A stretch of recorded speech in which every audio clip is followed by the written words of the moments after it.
Hello 42, अभिवादन आपका एक्जिमर के इस नए वीडियो में। प्लानिंग के इस दूसरे पार्ट के वीडियो में आज हम बात करेंगे, अगर आप इस साल 25 के हुए हैं तो अगले 10 साल की प्लानिंग कैसे करें। आप 45 के हुए हैं तो आप अगले 10 साल की प्लानिंग कैसे करें, और अगर आप रिटायर हो रहे हैं तो आप अपने अगले 10 साल की प्लानिंग कैसे करें। ये और इसके अलावा और भी बहुत कुछ है इस वीडियो में आपकी जानकारी के लिए।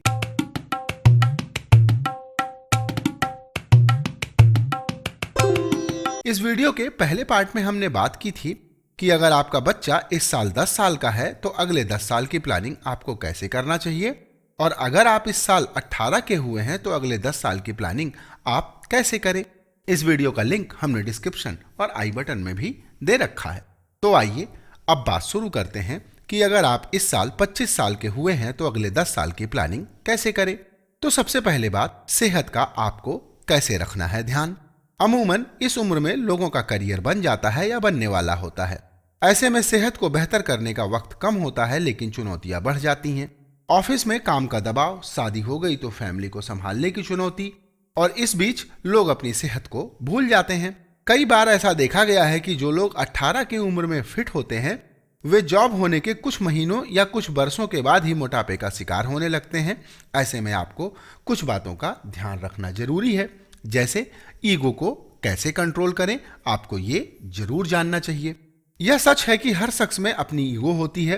कई बार वह दूसरे की इस ईगो को जाने अनजाने में हर्ट कर देता है, लेकिन हमेशा खुश रहने वाले लोग छोटी मोटी बातों को दिल से नहीं लगाते, वे दूसरों को माफ करना भी जानते हैं। खुश और सेहतमंद रहना है तो माफ और माफी शब्दों से न टूटने वाली दोस्ती कर लें, यह जॉब के लिहाज से भी अच्छा है। इसके अलावा आपको पॉजिटिव रहना है।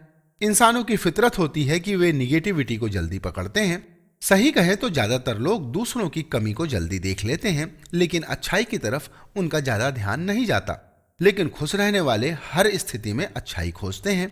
वे यह मानते हैं जो होता है अच्छे के लिए होता है।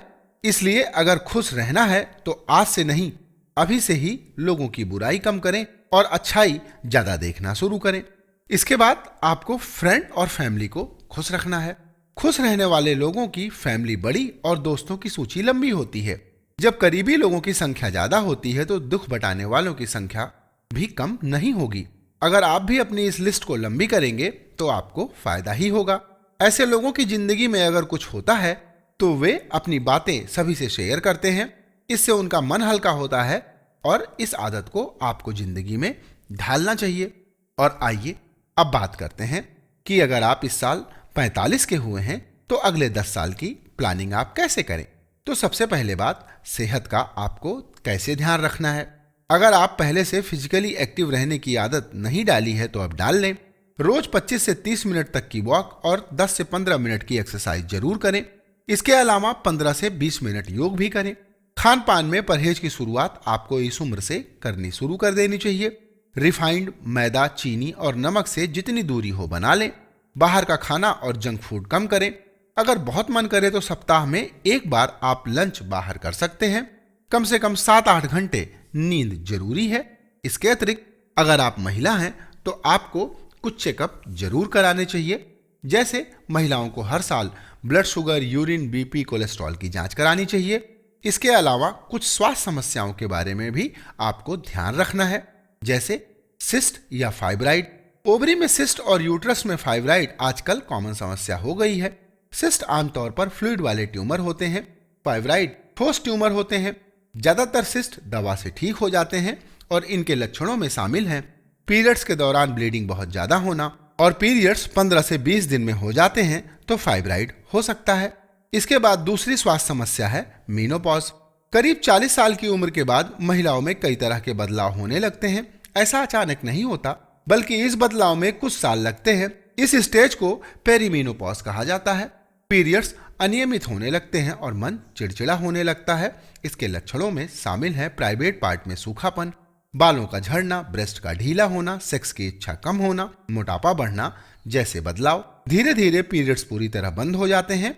अगर 1 साल तक पीरियड्स ना आए तो मेनोपॉज माना जा सकता है। मेनोपॉज के अतिरिक्त तीसरी स्वास्थ्य समस्या होती है ऑस्टियोआर्थराइटिस की। मेनोपॉज के बाद महिलाओं को जोड़ों में दर्द या जकड़न की समस्या देखी जाती है, क्योंकि इस दौरान कैल्शियम की कमी या एक्सरसाइज न करने से हड्डियां कमजोर होने लगती हैं। इससे फ्रैक्चर की आशंका बढ़ जाती है और इसके लक्षणों में शामिल है जोड़ों के आसपास मसल्स में दर्द, दर्द की वजह से नींद में कमी, जोड़ों में अकड़न इत्यादि। इसके बाद चौथी समस्या है पॉलीसिस्टिक ओवरी डिजीज की। इस समस्या से 12 से 45 साल की उम्र तक दो चार होना पड़ता है। इसके पीछे हार्मोन्स में बदलाव, लाइफस्टाइल और कई बार जेनेटिक वजहें होती हैं। इसमें ओवरी के आसपास छोटे छोटे सिस्ट और ट्यूमर बन जाते हैं और इसके लक्षणों में शामिल हैं अनियमित पीरियड और ब्लीडिंग बहुत कम होना या फिर बहुत ज्यादा होना। और आइए अब जानते हैं कि पुरुषों को किन बातों का ख्याल रखना है। डायबिटीज, बीपी और थायराइड का टेस्ट आपको रेगुलर कराना है। अगर शुगर नहीं है तो हर 3 महीने पर शुगर फास्टिंग यानी खाने के 2 घंटे बाद और 6 महीने पर किडनी के लिए KFT यानी किडनी फंक्शन टेस्ट आप जरूर कराएं। अगर शुगर है तो घर में ग्लूकोमीटर से इसे मॉनिटर करें। साथ ही 15 दिनों पर लैब में भी जाकर शुगर टेस्ट कराएं। 3 महीने पर HbA1c टेस्ट जरूर कराएं। किसी फिजिशियन के संपर्क में रहें और प्रोस्टेट की समस्या पर आपको ध्यान रखना है। और आइए अब बात करते हैं कि अगर आप इस साल रिटायर हो रहे हैं तो अगले 10 साल की प्लानिंग कैसे करें। रिटायरमेंट की उम्र में पहुंचने के बाद खुद की ज्यादा केयर करने की जरूरत होती है। सेहत में लगभग उन्हीं चीजों का ध्यान रखना है जो 45 के बाद आपको करना होता है, जैसे घर पर बैठे नहीं। रिटायर होने का मतलब यह नहीं है कि अब घर बैठना है। कोई ना कोई बहाना ढूंढें और अपने आप को व्यस्त रखें। वॉक पर सुबह शाम जाएं, इससे फिटनेस में इजाफा होगा। अपनी डाइट की भी आपको फिक्र करनी चाहिए और हेल्दी फूड खाना चाहिए। बोरियत से आपको बचना चाहिए। इस उम्र में बोरियत फील होती है और इससे बचने के लिए एंटरटेनमेंट के बहाने ढूंढें। हम उम्र लोगों की सोहबत में रहें। ऐसे में उन एरियाज में सीनियर्स के ग्रुप की मौजूदगी का पता लगाएं और उसे ज्वाइन करें। अगर ना हो तो ग्रुप बना लें। ग्रुप में बैठने से मन बहलेगा। इसके अतिरिक्त आपको अपनी हॉबी का भी ख्याल रखना है। ऐसी कोई हॉबी जो वह बिजी रूटीन के चलते आपने फॉलो नहीं की है, उसे आप फॉलो कर सकते हैं। मनपसंद का काम करने से आप हमेशा ही तरोताजा महसूस करेंगे और आपकी सेहत भी बेहतर दिखेगी। और आइए अब बात करते हैं कि अगले 10 साल की मनी प्लानिंग कैसे करें। 2020 में उम्र के 3 मुख्य पड़ावों पर अगले 10 साल की फाइनेंशियल प्लानिंग आपको कैसे करनी है, इसका आपको काफी ख्याल रखना चाहिए। जैसे अगर आपने अभी नौकरी ज्वाइन की है तो आपको क्या करना चाहिए, आइए अब ये जानते हैं। आपको अपनी कमाई का 30% पैसा SIP में डाल देना चाहिए। यह आदत अगर आपने डाल दी है तो तय मानिए कि आपको पैसे की तंगी कभी नहीं झेलनी पड़ेगी। मात्र 3,000 रुपया महीना अपनी पूरी कामकाजी जिंदगी में बचाने या उसे SIP में डालने से आप 25 से 60 साल की उम्र में 4.5 करोड़ रुपए जमा कर लेंगे। हेल्थ इंश्योरेंस के लिए तकरीबन 10,000 रुपए और टर्म प्लान सालाना इनकम का 20 गुना ले लें। इस उम्र में उसका प्रीमियम बहुत ही कम होगा। और अगर आपकी उम्र 45 के आसपास है तो आपको अपनी फाइनेंशियल प्लानिंग कैसे करनी चाहिए, आइए अब ये जानते हैं। अब आपके पास सिर्फ 15 साल तक काम करने और निवेश करने का समय है, लेकिन इसमें अच्छी खबर यह है कि आप अपने करियर के पीक पर हैं और आप अच्छे खासे पैसे की बचत कर सकते हैं। बेहतर है कि अग्रेसिव वेल्थ क्रिएशन को चुनें और सीधे स्टॉक व म्यूचुअल फंड में निवेश करें। इस समय आपके पास बड़ा कैश फ्लो होगा और ना ही लोन पे ऑफ करने का ज्यादा झंझट होगा। ऐसे में आपका फोकस एसेट क्रिएशन पर होना चाहिए। कुछ पैसा रिटायरमेंट पॉइंट ऑफ व्यू से इन्वेस्ट करें। और अगर आप रिटायर हो गए हैं तो आपको क्या करना चाहिए, आइए अब ये जानते हैं। यह ना सोचें कि रिटायरमेंट फंड से रियल एस्टेट खरीदेंगे और उसकी रेंटल इनकम से गुजारा कर लेंगे। अगर आपके पास बहुत सी रियल एस्टेट प्रॉपर्टी हैं तो भी आप उनमें से कुछ को बेच दें ताकि आपके हाथ में कुछ नकदी आ जाए। दरअसल आपका ये कैश फ्लो 7 से 12% रिटर्न देने का मादा रखता है, जबकि प्रॉपर्टी एप्रिसिएशन बहुत मार्जिनल होगा। अपनी 1/3 एसेट को इक्विटी में निवेश करें। बाकी पैसा हायर रेटेड यील्ड वाले बॉन्ड, AAA रेटेड डिपॉजिट और बॉन्ड म्यूचुअल फंड में निवेशित करें।